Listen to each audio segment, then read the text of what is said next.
Good afternoon. Good afternoon. Okay, I know it's late. For some people, I'm sorry. Good afternoon or good morning, depending on where you travel from.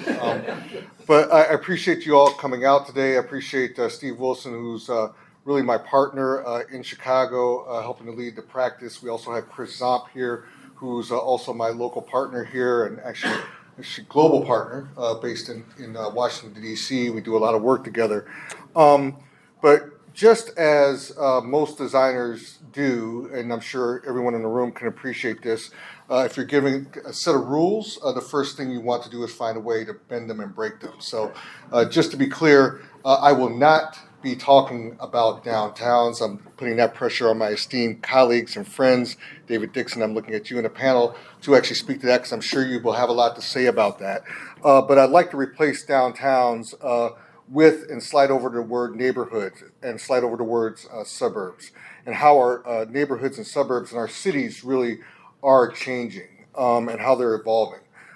With that, wanted to talk about some of the things that we actually are doing on the boards that speaks to how cities are changing, and you'll hear me talk a lot about affordable housing because that is really one of the, I think, the critical things that we need to solve in the next 5 years. Otherwise, we are going to go past crisis and go into something that is not going to be very positive for any of our cities, regardless of our size. So Steve and I have been working together on this effort in a central neighborhood in Cleveland called Old Cedar and Althwaite. These two public housing sites that you can see are located right just on the edge of downtown Cleveland and just south of Cleveland State.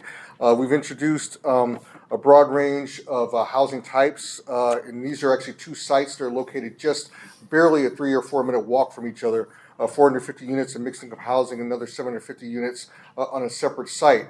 But this really speaks to not just so much the need for affordable housing, which I'll come back to, but what do our cities want to be? How do we actually create what I want to call kind of the larger theme for I like to talk with you about the next 20 minutes or so, is creating a balanced city or a more balanced city. But with that, before we talk more about affordable housing, we'd like to talk about the idea of creating a more balanced metropolitan area. Steve and I have been blessed to be working in Avon Lake, Ohio, which is about 17 miles east or say west of downtown Cleveland.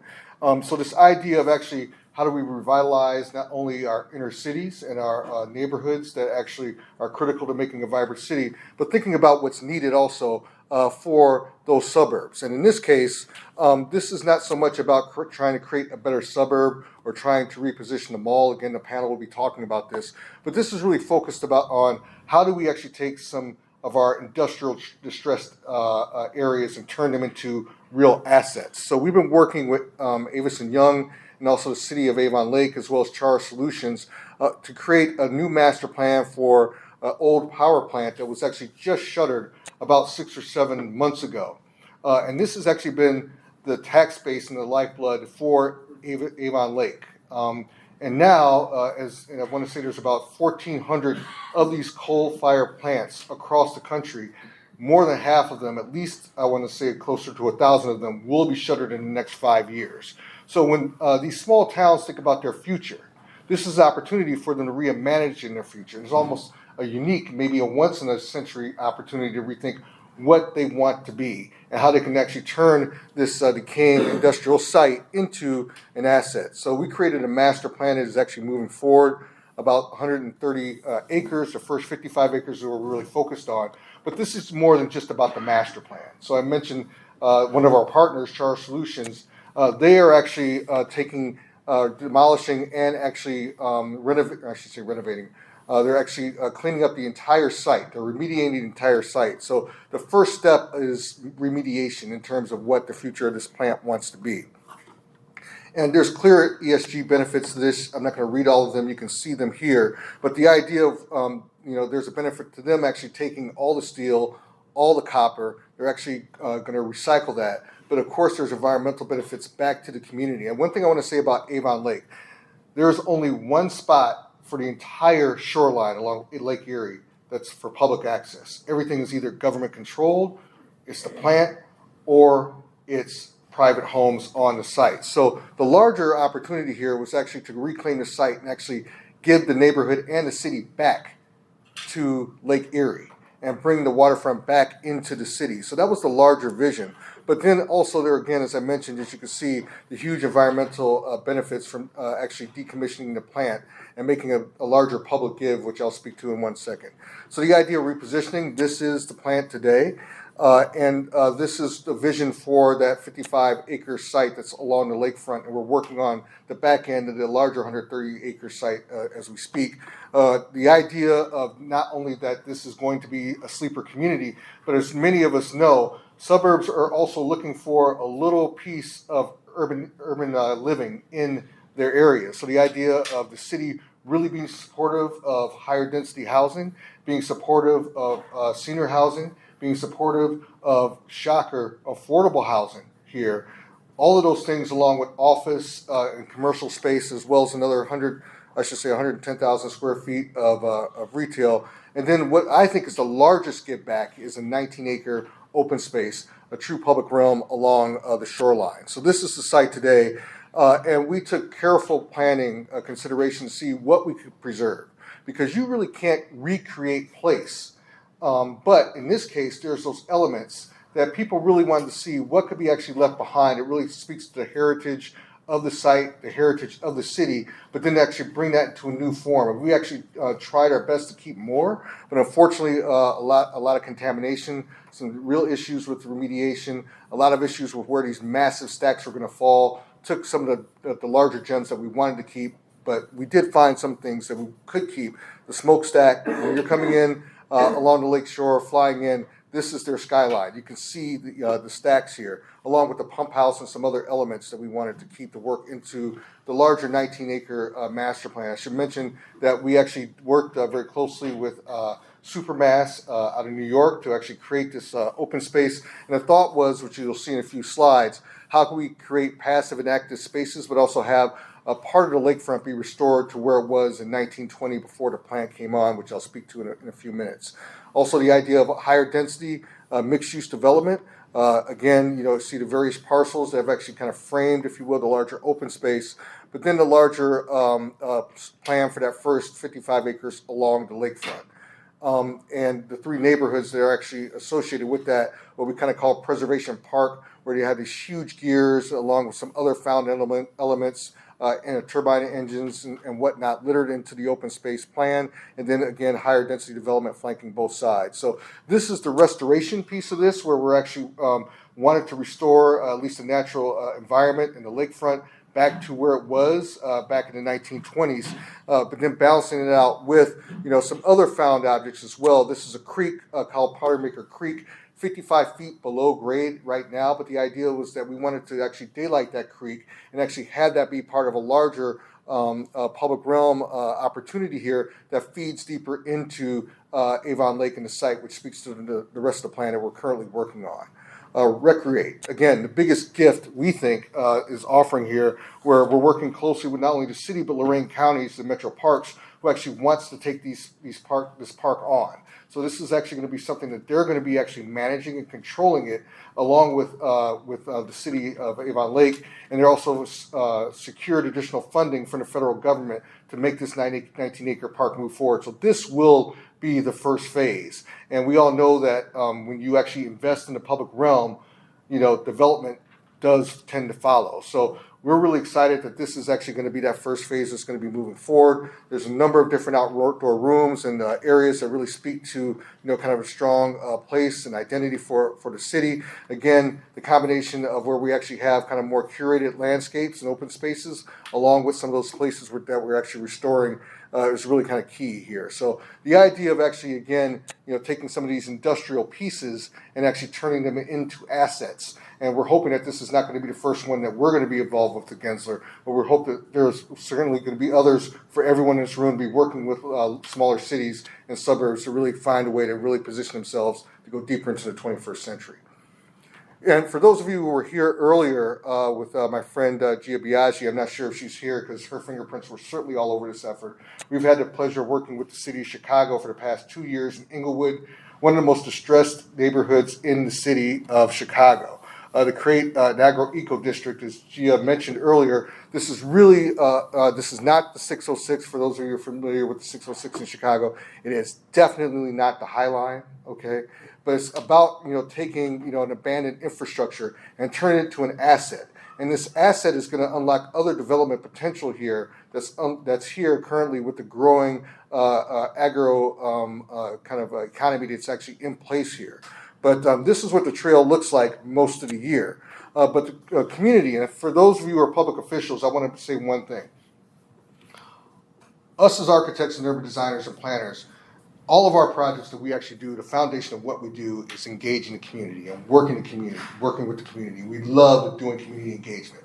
It's the pillar for what we do.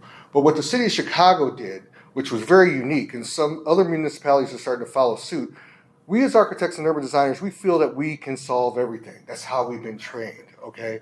And while all of us love doing the community outreach engagement, we also know, whether it's from a fee standpoint, or it's from a schedule standpoint, it's an additional task to take on and to do it correctly, okay?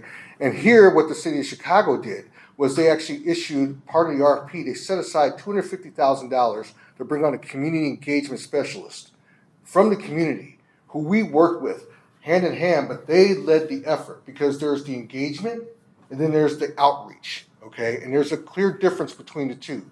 The outreach piece is the day-to-day stuff. That's really getting down dirty with the key stakeholders, the one-on-ones. You have to be in the community to do that. Now, we are in the community as well, but having a partner, a paid partner who actually leads that effort is something that's really been transformational for this effort. And for those public officials, if there are a couple, I would certainly, I see a couple hands in the back, I would certainly encourage you to set aside the appropriate fee to bring on a community engagement specialist to work with us, talented landscape architects, and urban designers. So, as Gia mentioned, this is a 1.75 mile long stretch of the trail.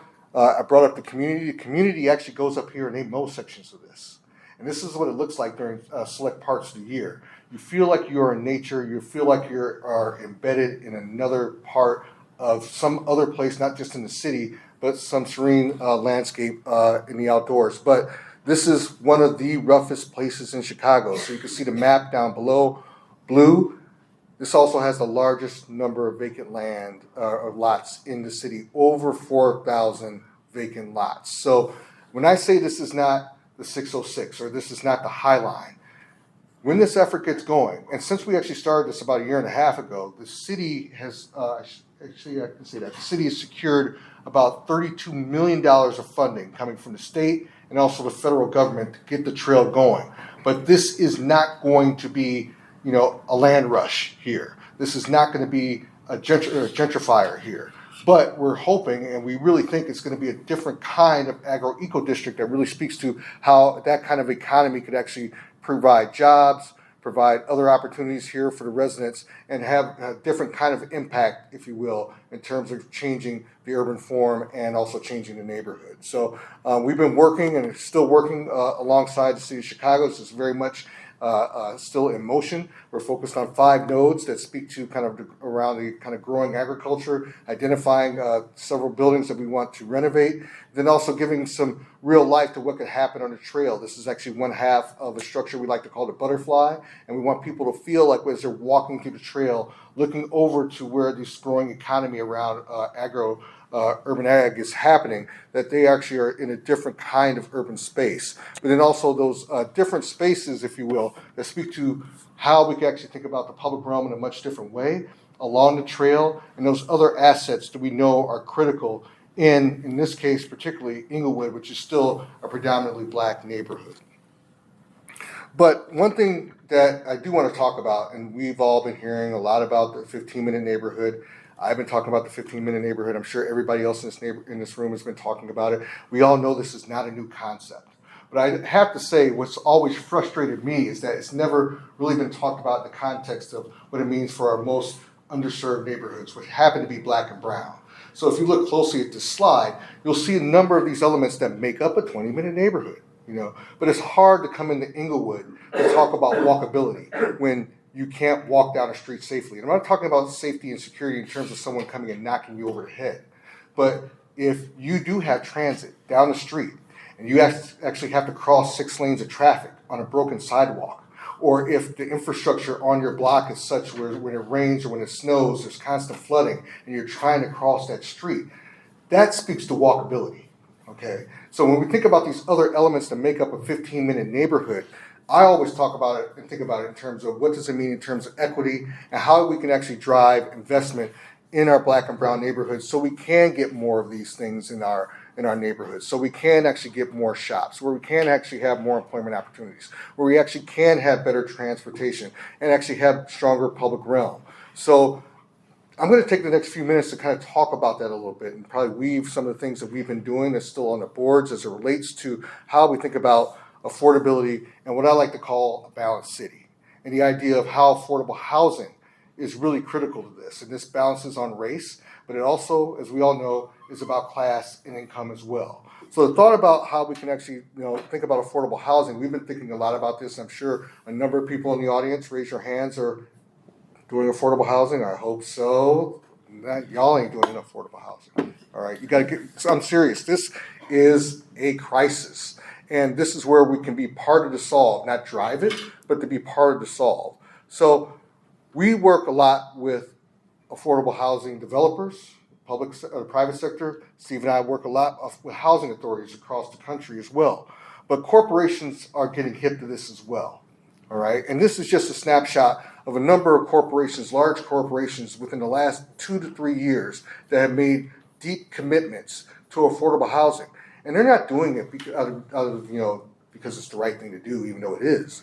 They're doing it because they know that they're having trouble attracting and keeping the talent that they want at their companies. They know that this is a crisis. So again, you're going to hear me talk a lot about race, but you're also going to hear me talk about class as well. And we have to think, when we talk about affordability, think about our team members who are working with us. Think about our staff who we actually hired right out of school. There's a cross-section for affordable housing. And I think we can actually be part of that conversation of how we actually redefine and broaden what affordable housing means, because again, it is not always about race. This is one of our first affordable housing projects that we actually did on the south side of Chicago. For those of you familiar with Chicago, this is actually in Woodlawn, just south of the University of Chicago, one of the more distressed neighborhoods in the city, but also one of the neighborhoods that's quickly gentrifying as well. And we've been working with the Preservation of Affordable Housing. This is actually the last phase of the first Choice Neighborhood Initiative grant that was actually issued about 8 or 9 years ago. So we're happy to be working here. But we're also working with the City of Chicago and 2 other developers, again with POA, which is what I think is a real interesting public-private partnership where the city is actually acting as a developer here, working with private sector to actually create, and this is where Maurice Cox, the former planning commissioner, working alongside, Gia is still not here, working alongside Gia and the city of Chicago to actually elevate design to get beyond, kind of the typical look of affordable housing. And we've actually been blessed to be working with them, and this is actually moving ahead. Another mixed income housing development called the AVE, where we've introduced 44 units of affordable mixed income housing.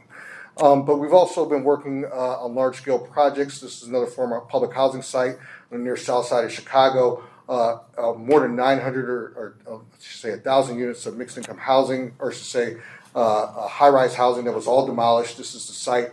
We've been working on this plan, and now we're actually working toward phase 1. But knowing that I have 5 minutes, I'll speed this up a little bit. But you can see the kind of the disparity here with Chicago.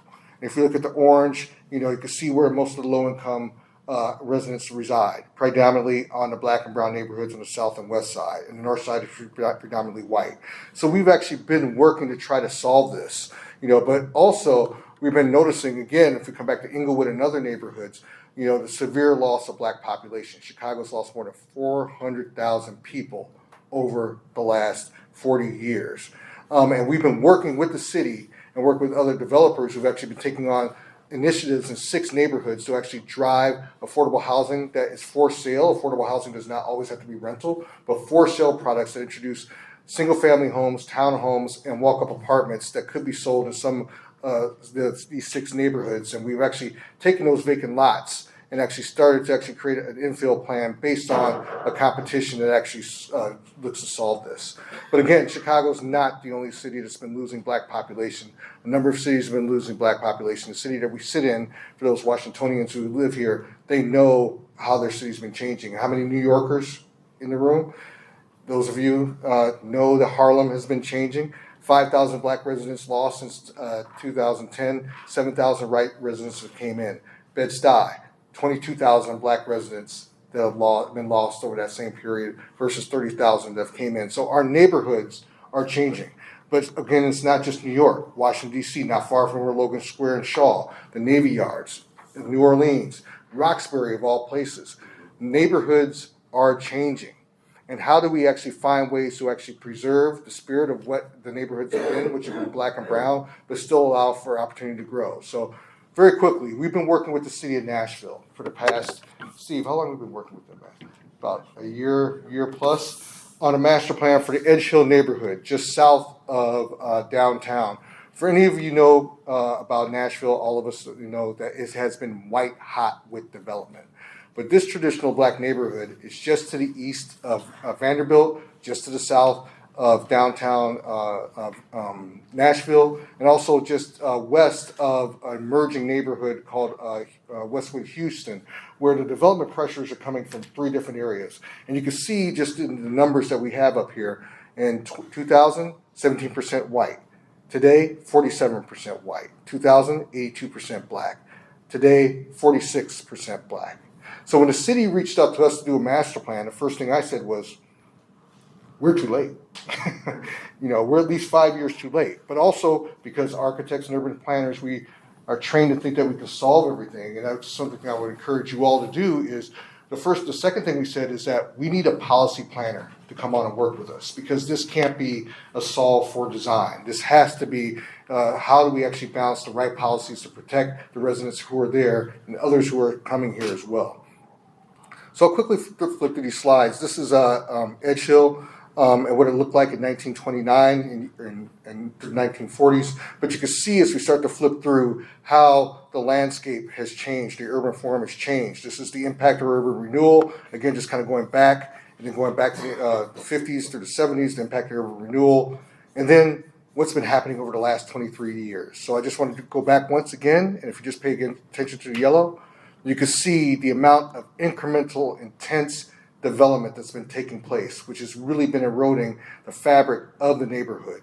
And that's not it. This is what's coming, and this is what's been approved.